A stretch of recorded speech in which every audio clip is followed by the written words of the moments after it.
Hello, everybody, and welcome to this week's episode of the Press Playbook, where we bring on a different BAM team member each week to highlight some of the rad placements they're getting for their clients. This week, we're bringing back on Brianna, who recently got their client Doctronic a placement in the Wall Street Journal. Let's see how she did it. Hey, Brianna, so happy to have you back on. Thank you for coming again. Of course. It's always a joy to be here, Kendall. I'm happy to have you. For the folks who haven't listened to some of your past episodes, you've been on a few times now, run us through what your role is at BAM, what you do, who your clients are, all that. Yep. So I am a senior account director here at BAM.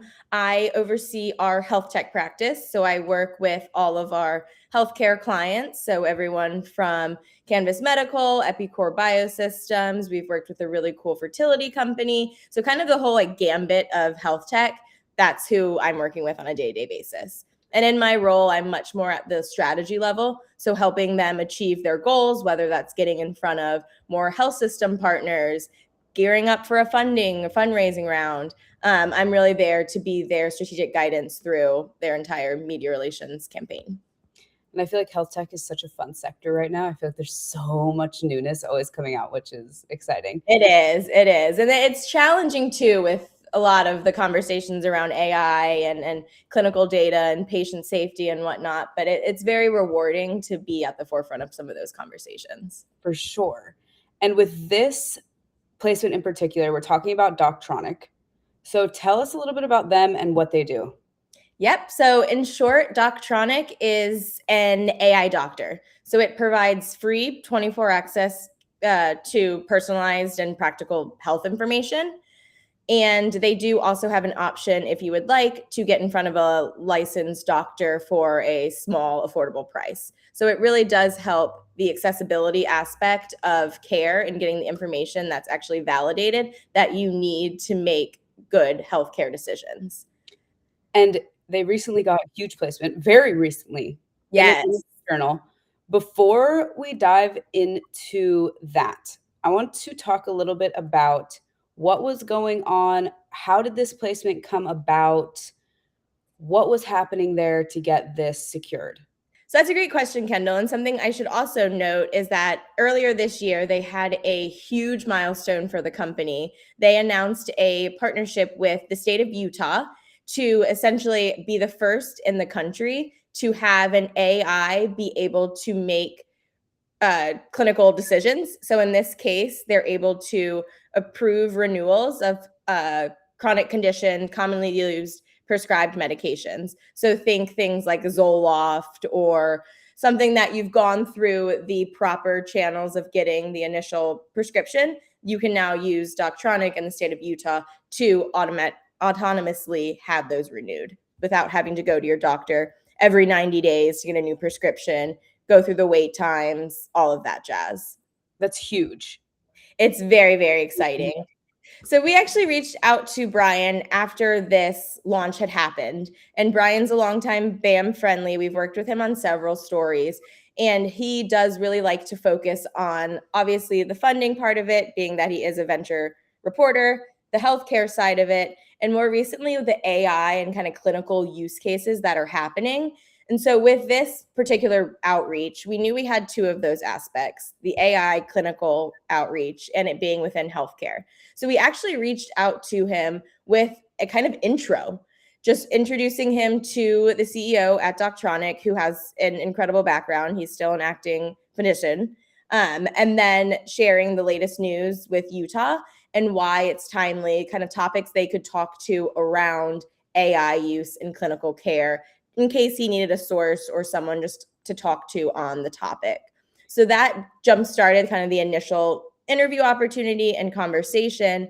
And within that interview, the CEO at Doctronic had mentioned there may be funding in the pipeline. And then Brian reached back out to us a couple of weeks later and was like, I want to run an exclusive on this funding if it's still something that's in the pipeline, it's closed, we're planning to announce it. And so we kickstarted the planning and progression of getting this story from that initial conversation. That's huge. And it's nice that it wasn't a really long timeline. It's nice that only a couple of weeks in between. Let me pull up your pitch because I want you to break down what you guys did here. I know you kind of mentioned it, but I want everyone to take a look at it.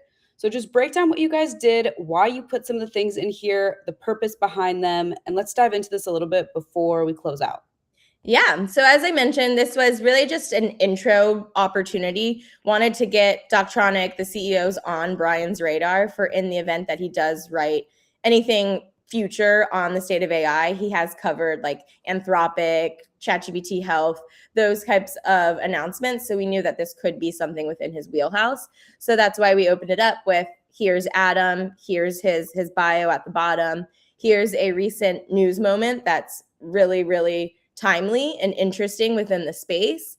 And then within that news moment and within Adam's expertise, here are broken out timely kind of questions or conversations happening within the industry that Adam would be particularly interesting to speak to about.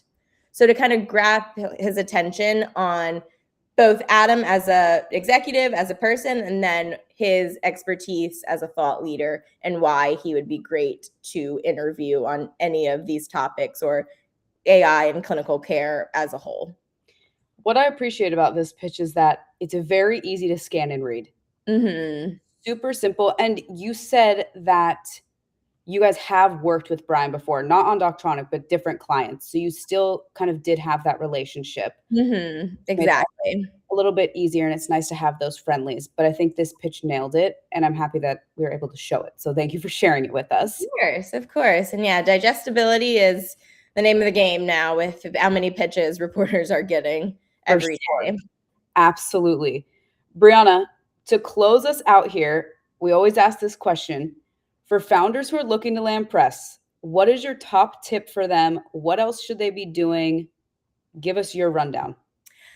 My top tip would be think outside of your company. So obviously, it's your baby. You want to talk about everything that you're doing in the industry, everything that you're seeing.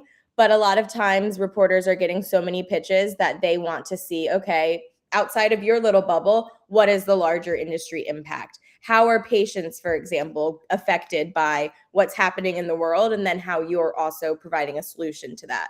So I think just taking that extra kind of bird's eye view, so to speak, of the larger industry outside of just your day-to-day company to be able to really show value and be someone that media can look to for additional stories outside of a news moment, for example.